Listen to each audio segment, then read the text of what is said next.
Up and down the scenic railway, a historic trip back in time.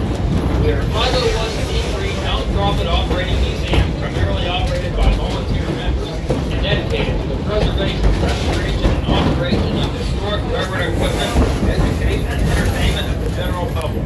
Welcome aboard.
The city of Nelsonville is named after Daniel Nelson, who came from Shrewsbury, Massachusetts, and settled here with his family in 1814. The town was incorporated 24 years later.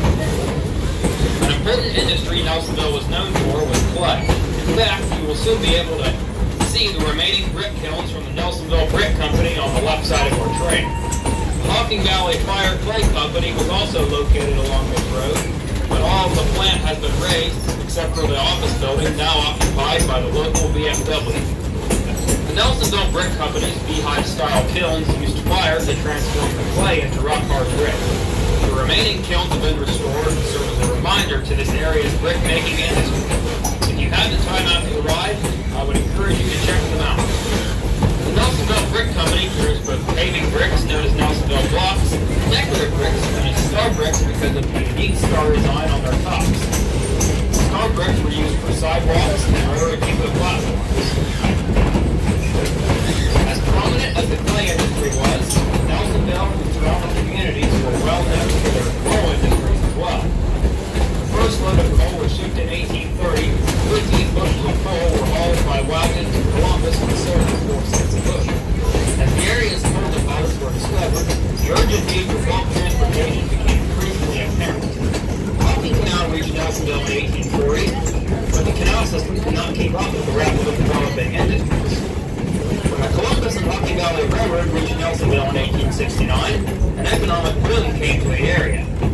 Peak coal production lasted until the 1930s, with the zenith in 1920 when almost 7 million tons were mined in this area. About every half hour, a train loaded with 70 to 80 cars loaded with coal left Nelsonville for Columbus. At one time, Nelsonville had one of the largest train yards in the country. Besides the coal and clay industries, salt deposits were discovered in nearby towns.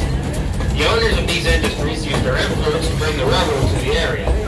We'll talk about the history of the original Hocking Valley Railway a little bit later.